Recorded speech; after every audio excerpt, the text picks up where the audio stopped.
You're listening to the When Life Hands You Lennon's podcast. But in an entry-level film production, it's one strike and you're out. You're fired. I'm not calling you back. If your goal today is to make a basket, we're gonna make that basket. The minute you create something, as soon as it's made tangible, you have a copyright in it. How do I get our guys to sound that big, that full when they do the harmonies? And I'm your host, Lennon Seahawk. Let's get to the show. Hello and welcome to another episode of When Life Hands You Lennons. This week's episode, I chat with digital marketing guru Jenny Powers. She's also the CEO of Blue Avenue Music. Now, Jenny is a digital marketing guru. She's an expert and has her company, Blue Avenue Music, where she mentors and manages artists and musicians and helps them grow their careers.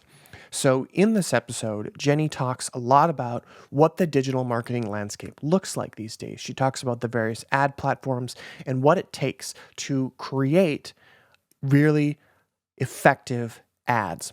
And spoiler alert, it's content. So Jenny and I dive into what that content looks like and how to create it so that you can make sure it's as effective as possible and you're getting the best conversions. We talk about having a plan and why that's important before you build out your content, why a plan is vital to your success. Otherwise, you're just creating aimlessly and with no goal. She talks about her tailored approach to every client and how that is important to her and the success of every client that she works with. And obviously, once you see this growth, how do you handle the success? How do you handle the comments, the emails, the likes, the comments, the requests, the collaborations? All of that stuff can be really overwhelming, especially for an artist that's really just getting started and now their career is kind of starting to take off and really in the entry-level position. So before we jump in, I want to remind you to sign up to my email list. That's the best way for me to notify you when new episodes like this are live. You can follow me on Instagram. That's another great place to keep up with me. I'm very active on there. Link is on my website, which is lennonsiak.com, and also in the description below. I would also appreciate if you would join my Discord server. That is a great place for me to connect with you, and I am planning some really amazing events there as well. So join the Discord server. Link is in the description. Leave a 5-star rating and review on Apple Podcasts. That really helps the show get discovered by new listeners. And if you or somebody you know would be a good guest for the show, there's a link to a guest request form in the show notes as well.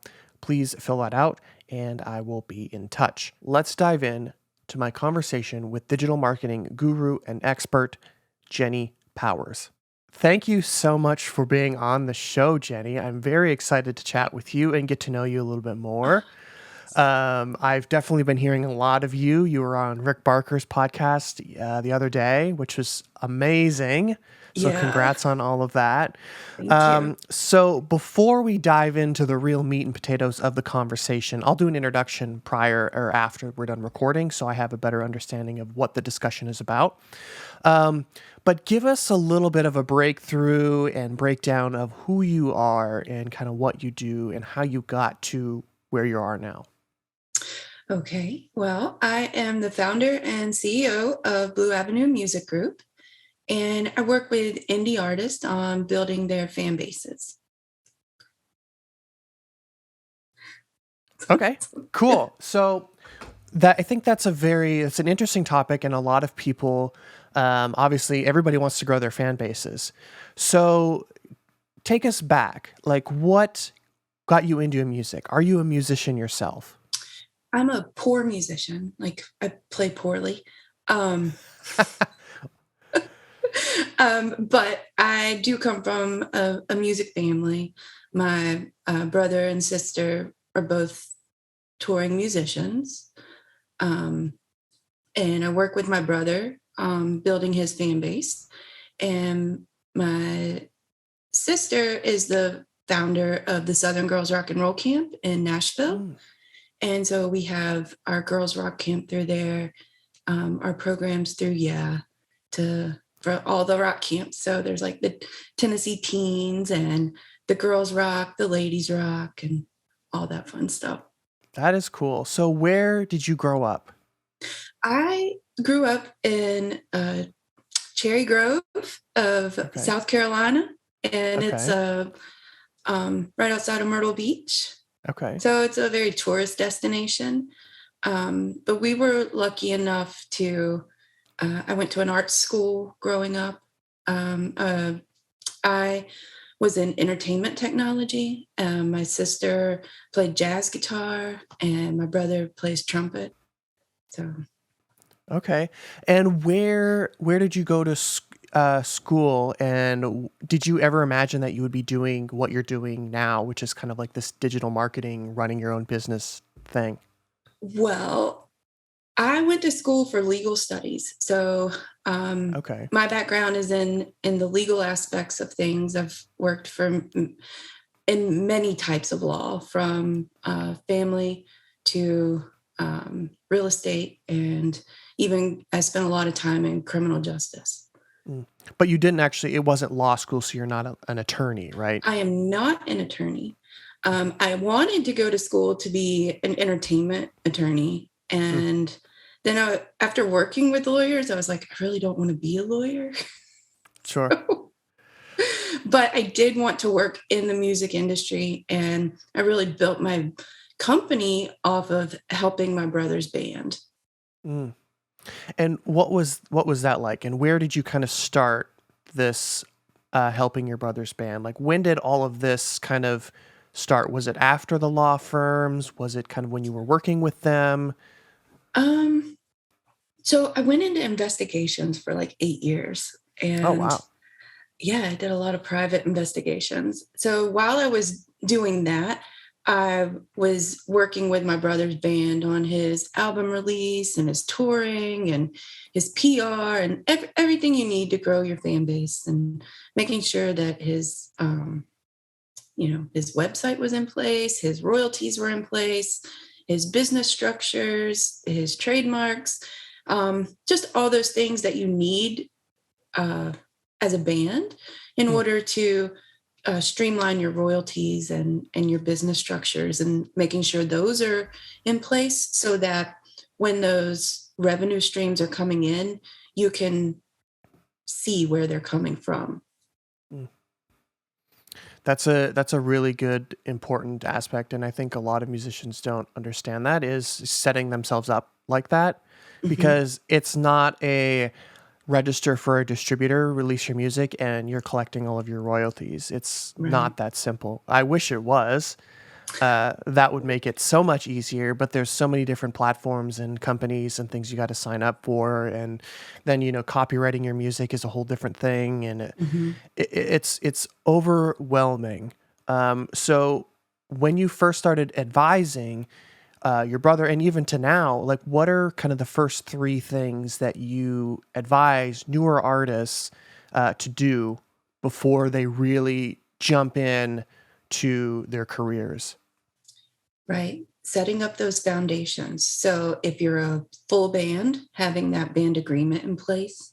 If you know, if you have members coming and going, just deciding on what that structure looks like so Mm, that you keep all your rights, making sure that they are signed up with their PRO and the publishing administrator, and then making sure all of their previous works are registered, as well if they have toured, making sure that those are submitted to their PROs as well.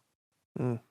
So before submitting to the PROs, is there like a system that you have in place or something that you recommend, like maybe creating a spreadsheet with all of your songs and releases and release dates, collaborators, all of that stuff? Or how do you kind of somebody who says, I have 300 songs that I've released and I Mhm. haven't documented any of them and I have no idea if they're registered? Well, we can like pull up the PROs and see if they've registered them.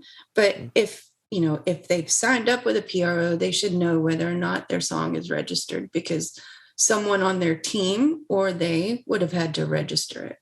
mm, Um, But yeah, definitely we have spreadsheets because even up until like last year, Sound Exchange was requiring you to submit everything on spreadsheets. So making sure that you have everything in one place is always a good thing. Mm, for sure. And that's something that I've started. I don't have a whole lot of songs written or released yet, but I started this spreadsheet, and it's got like the USPC codes, the publishing. It's got the links to agreements if there was one signed, which I haven't collaborated with anybody, but I have everything kind of set up. So every time I release a song, all of this data is going into this spreadsheet. Just so when I do get to a point where I have 100 songs under my belt, I'll have all of the data for everything in one place. So, and I don't have to go digging for it. It's all right there. Right. And do you have like your split sheets in place? Because like right now, I find that a lot of artists are doing these DM deals, and Ooh. then when it's so tough because if one of the artists is on a label and has a management, then these indie artists who don't know any different are coming in and they're like, I made this deal. And I'm like, you have to stop making bad deals in your DMs because that doesn't help anyone. Uh, and so what's kind of the typical, how does that work or how are people doing that? A lot of times, like musicians are like, yeah, we're buddies. So come get on my track.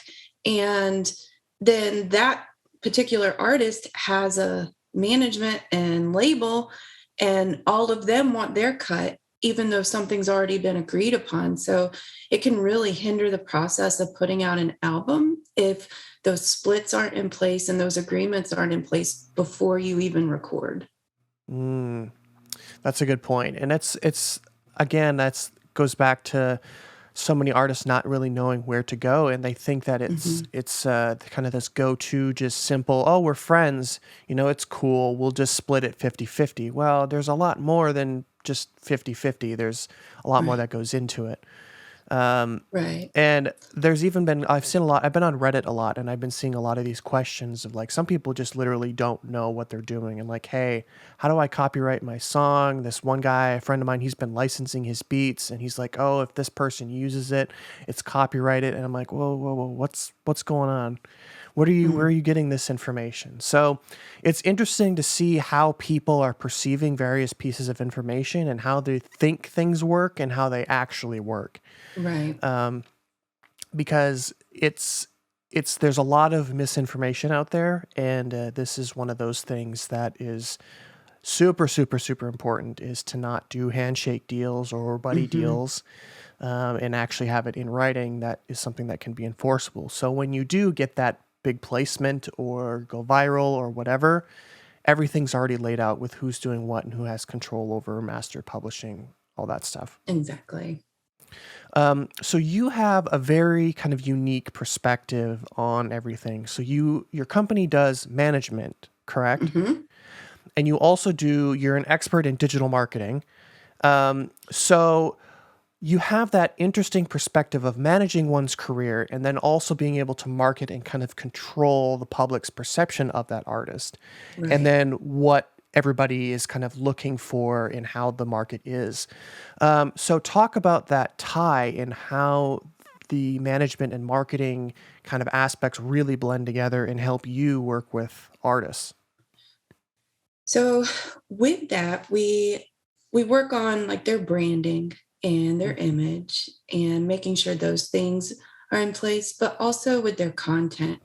And if they have good content and we're able to find them an audience, then like right now we're working with several artists to build out their touring markets. So knowing which areas that we want them to tour and then marketing them before a show ever comes up so that we can build out that market and be able to retarget with our sales later. Like we're specifically building a fan base in certain cities so that we can tour later. And when you say you're building a market, like what does that look like? How are you doing that? Are you doing it through email marketing? Are you doing it through ads? And what ads are you running? That's specifically through our ads. So, there's always this fan journey that we take our our fans on, and it goes from that first touch, and then once they're aware of you, being able to come back and retarget them with some nurturing or some education about that artist before we ever get to the ask part of, hey, here's a ticket. Here, we're going to be in your city. Come see us. There's certain steps that have to come before that, before you can even approach someone and Mm, say, hey, come to our show. interesting. So, talk to us a little bit about that. What do you mean by you can't just come out and say, "Hey, here's a ticket"? Can you explain what that journey is a little bit and maybe some examples? Yeah. So it's I equate it to dating. So if someone sees you and you're just like, oh, that person looks nice, you want to get to know them. So you give them more information Mm, before you ever give them your number. mm-hmm. So it equates to, like this journey, like real relationships that you're building with people, not just these random online exchanges. Because think about if you just went up to someone in public and were like, here's my number, call me. They're going to be like, no, I don't know you. Yeah, sure. So it's essentially, how does that translate into the digital world, and how do we walk our fans through that? And Uh, so that it begins with like a first touch. And usually okay. we do that with videos, or um, even just simple videos Like targeting certain what kind of interests. videos? Like what would be an example of a video? Oh, I like a lot of live video. That's a lot Okay. better than even our like top produced videos.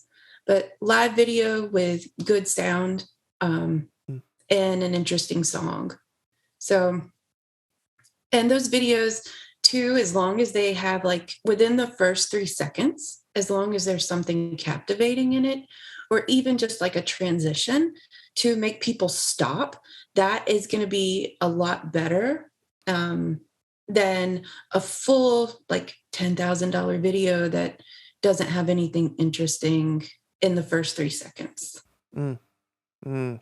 So what would be like an interesting song? Like what are you looking for specific elements in a song? Does it have to be high energy? Does it have to be slower? Vocals, drums? What You know, makes a song interesting? I like the hooks for the most part. Okay. You get into those hooks, but the first 3 seconds leading up to that hook is what makes them stop, and then the hook is what makes them listen. Mm. And what's kind of the average view or listen time on these videos? Is it just as long as you hit that 3 second mark, you're good or No. So if it just depends on our placement of them. So if we're trying to get people to different DSPs, mm, then that full video is only 15 seconds. mm, And it's the first 3 seconds of that video that gets the person to where we want them to go. We do full videos, but that is mainly to engage, like to see how interested these people are. And then we can retarget them into a different funnel. mm.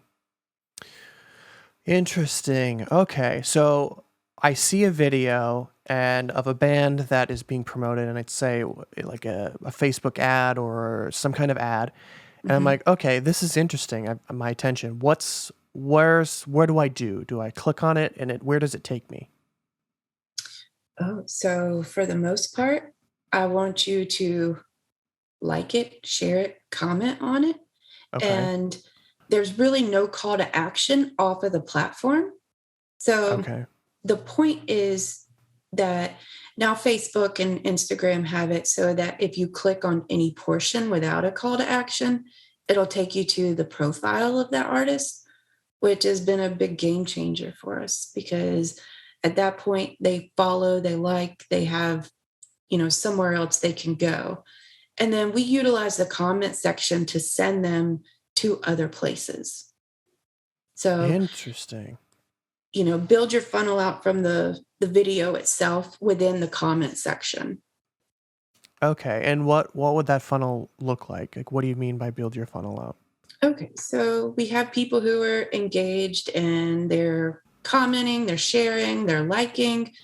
So at that point, it's easier to get them into the next phase. So you can say, hey, we have a new single that is unreleased. If you text us and we'll send it to you, that kind of thing. That way you get them into your SMS or even your email through something gated, but something free at that moment with an instant gratification. Okay. So what's next? Like once you're kind of in that kind of phase 1 of dating, like what's the next step after you've got their number or email? It goes into like a nurturing. So you just keep giving them information. So you give them, the stories behind the songs or just stuff that they can't get right on the platform itself. So it's for those who are more highly interested in what you're doing. Okay. And when you say ads, like what ads are you running? Are you running Google ads, Facebook ads, Twitter ads, Yeah, TikTok ads?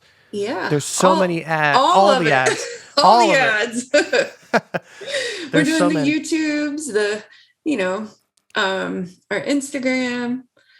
Um, we're directing our traffic to our DSPs. There's just different types of campaigns depending on what you're looking to grow. Okay. And which platforms are you finding to be the most effective and maybe the top 2 that you're finding to be most effective? And then what types of content or ads are doing the best on those platforms? Again, those The live ads videos? the live videos, Okay. because through the pandemic, people weren't able to go out and create big high budget videos.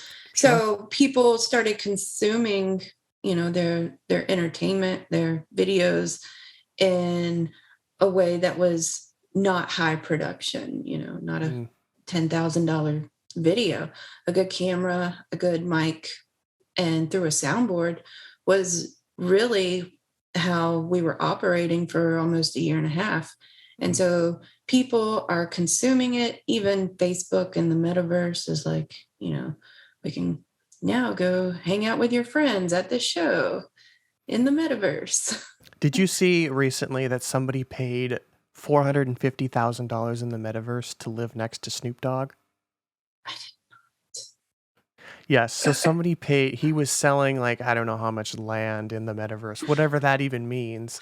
What that means. Yeah, so he apparently had a whole bunch of land and he was selling it and he bought one piece, he owned one piece, and then somebody spent $450,000 to have the piece right next to him in the metaverse. Wow. I was having this conversation the other day with some friends and I'm like, there is like no laws in the metaverse, so it's like people are spending real life, like hundreds of thousands of dollars, millions of dollars in this virtual world, and there's no rules really. So like, what if there's a civil war in the metaverse and you lose all of that money? Like it's it's Wow. scary to think of where this is going, because like what if you lose that money? Like what if somebody breaks into your house and steals your stuff that you've purchased? I just did an article not long ago for edm.com where you can actually purchase designer clothing like Gucci, Versace clothing in the metaverse to Oh, design wow. your avatar.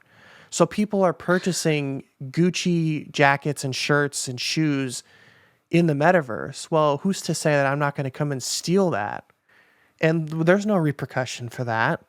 No, So that's something that's that's very I've mind been blowing. yeah, I've been thinking of that. Like obviously it's going to the dark side of like criminal, but it's like these are the things that we need to think about, because where there's no Westworld. rules, it's a wild west, and where Yeah. is it going? It's only a matter of time before people start finding those loopholes and taking advantage of it. And maybe it's bulletproof. Maybe there are no loopholes. I don't know enough about it, but I was just thinking about these crazy things that could happen and you actually lose hundreds of thousands of dollars. Yeah. Let's say the whole blockchain just crashes and you lose all of your money, all the money that you've spent. It's just like, Those are real fears. yes, they are real It's fears. yeah, it's like it in this fake world, this metaverse, this, virtual reality where what is real and what is not. And even down to like NFTs, like how do you hold that? How do you keep it? Where do you put it? I Yeah. think those are my big concerns, because I don't know if you can see it. Like I love merch and I love Yeah. touching, the physical albums Yeah. and being able to know like this is real. Yeah. And it's like that sense of ownership. Right. Back in 20 years ago when we had CDs, it was like that sense of I own this album. Hmm. Or vinyl, like vinyl's coming back. But I think it's that the whole concept of actually owning something. And now apparently cassette tapes are coming back too, which Yeah. is interesting. Interesting. Uh, I it have is a very friend who he only does distribution with cassette tapes right now. Is that like just because they're old school, or is it just like a branding stylistic thing? I think it's a branding stylistic thing. Ah, okay. So that's cool. That's different. That's cool. It I is, like yeah, that. yeah. I was thinking maybe they're stuck in like the 80s or the 70s with cassette No, tapes. No. Okay. it's just his thing. Okay. Cool. But yeah, the whole metaverse thing is a whole episode in and of itself, and it's kind of a scary world, because people are dropping hundreds of thousands of dollars and millions of dollars on products that don't even exist. And I've heard of these like digital frames that you can purchase for NFTs that you get, and you can connect it to like your OpenSea account. Oh, And then neat. it's kind of like one of those slideshow things, those digital picture frames Yeah. that just kind of slides through the art that you've purchased. So you do actually have a Interesting. physical thing that you can hang up. I don't know. I thought that was kind of cool. That is cool. Yeah, it is kind of cool. I'm like, that would be really cool to, see all the money that I've spent on all these NFTs that don't even exist. Yeah. But it's definitely an interesting concept, for sure. And, there's a lot of people making a lot of money on it. Well, I mean, think about the concept of money in and of itself right now. It's not real. I don't ever touch money. Do you ever touch money? It's just No. numbers. Yeah, very rarely do I ever have cash. Everything is through Yeah. my credit card. And even if I do get like $2, it goes straight to the ATM. I'm like, what do I do Yeah. with this? Yeah. What do I do with this? I don't want Who $5 carries in cash. cash? Yeah, who carries cash? I put it in the My piggy bank. 5-year-old, he wants to know. He's Yeah. obsessed with the idea of money. Hey, that's a good thing to be obsessed with. Well, if he sees something that someone has and he wants it, he's like, "So, how much money you got?" You don't go around asking people that. I do that when I see people get out of Rolls Royces and Lamborghinis out here in LA. Like, so how much money you got? Yeah, I was in Ojai and there was a beautiful Rolls Royce hanging out, and I was just like, Yeah, there's a lady that pulls up in my apartment complex. She's got the SUV Rolls Royce, and I'm like, that's like $500,000 brand new. So, ma'am, what is it that you do? Do you need a dog? I can bark. "No, So don't it's like, do that." no. But it's just so interesting to see like what people do, and I love the stories that people have of like rags to riches type thing, or maybe they came from money, but just hearing their stories of like what they do to be successful and how they use that money, whether it's for good or bad. I think there's always an interesting story behind that, and I love hearing those types of stories. So going back just a little bit, I know we went off on a little bit of a tangent on NFTs and the metaverse, but talk a little bit about, say I'm an artist and I approach you, and you're wanting to create kind of that tailored approach to make sure that I have the best chance of success possible. What are some of the things that you would ask or do to get that started? Well, I would ask that we work on your content, because content is key. You can have the best sounding songs, the best recording, but if there's no way to market it and get it out to people in an easy fashion that is relatable to what they like, then we're going to be spending months just building out your content before we even launch something. Okay. So we have the content, then we go into the marketing ads phase. Yes. So at that point, if there is, let's build your socials, let's build your DSPs, and if you're going to be touring, let's build your markets. Mm, okay. And then if you have new songs coming out or even a new album, just making sure that there's a strategic plan for that. It's really hard just to have someone drop a 17-song album now. Like, you can drip that for months and months, almost 2 years, if that's the kind of content you have. Yeah. That is, yeah, it's not very common that you see albums dropped these days. And if you do, it's almost like they release the singles throughout first. And then, once all the singles are released, there's maybe one or two left. Then they release the final two singles once the rest of the album has been released. So it's like you're not really releasing an album, you're releasing singles that are compiled into this final product, but every song is released as a single almost. Right. So when we do that, we actually kind of build the album as we go. So if it's one single, then the next single is that single with the other first single on it. And so essentially by the time we get to the end, all of them have built into the album. I see. Okay. So once these tracks and you've done the marketing and you have, say, months of content and you've got songs coming out over the next year, how can one prepare for what the future is? Is there a way to kind of predict how the train is going to go? And have you had artists that kind of take off unexpectedly? Take off? So Like usually just there's a campaign that goes along with that. sure. So, marketing them in trigger cities, that worked very well for us. We grew an artist 200% over 3 months. Wow. We started them out with it was like $15 a day. And then we gradually increased that until we spent, $1,000 total in a month for their marketing. But it didn't only grow like the one aspect. It grew his Spotify, his Instagram, his YouTube, and his Apple, all in that same budget. So Wow. it was amazing. That is amazing.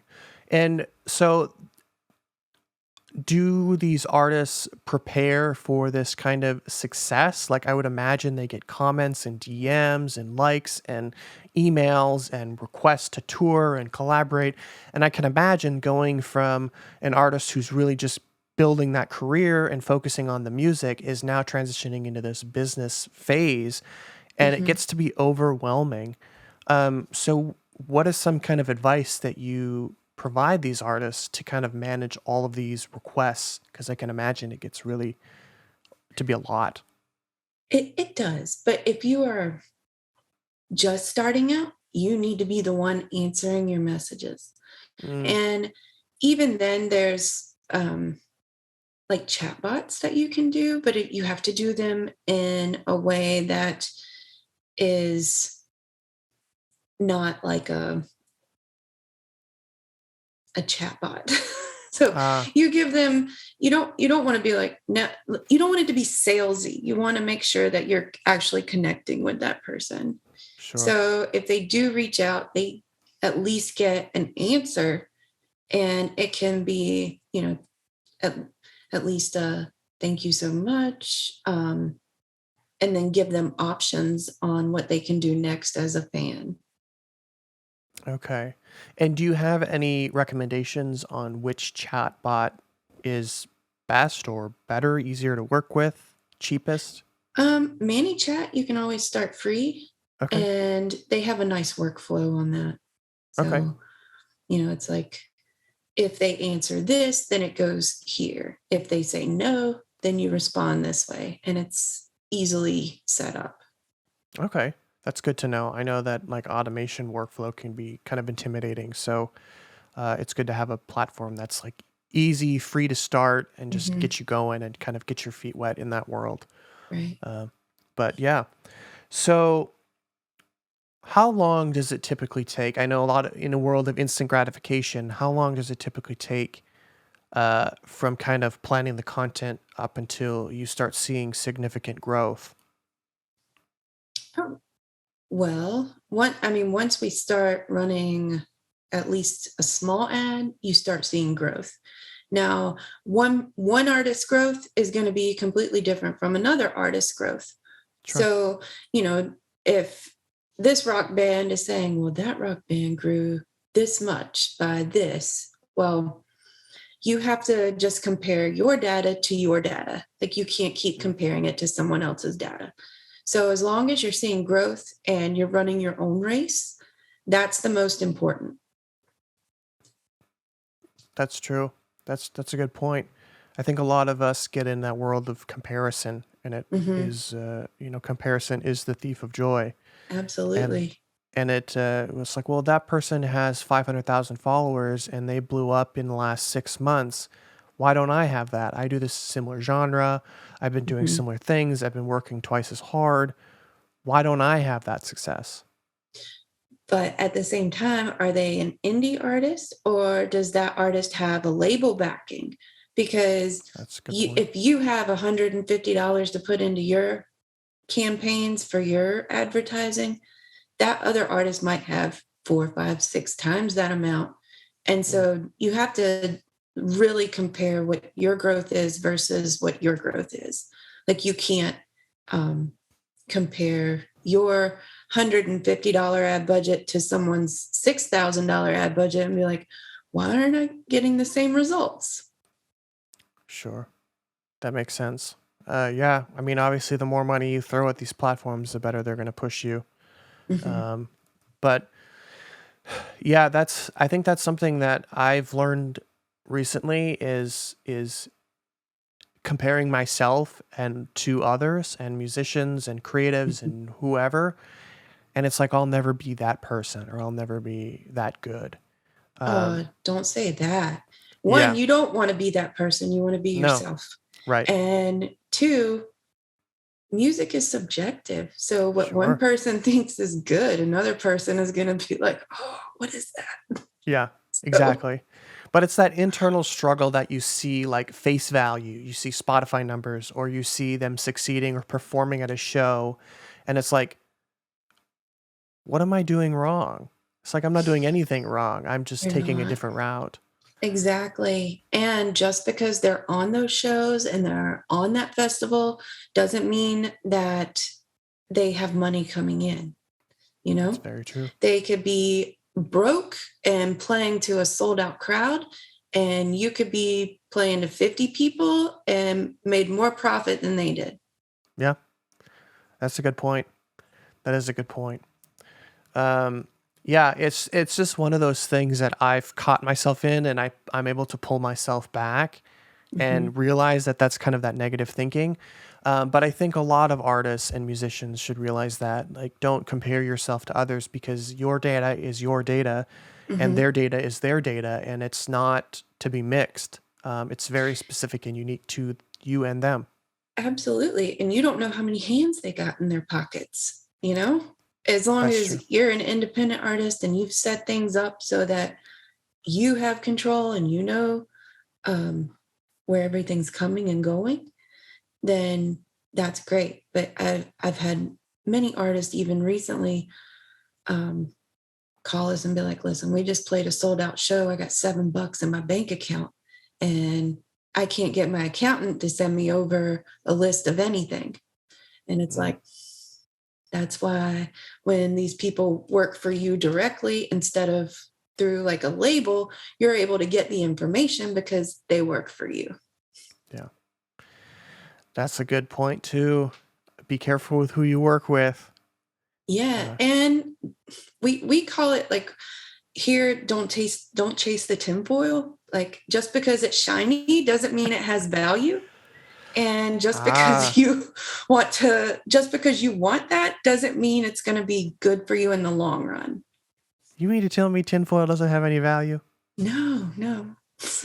Not in the music business anyway. Not in the music business. It might in like culinary, cooking. Yeah, camping.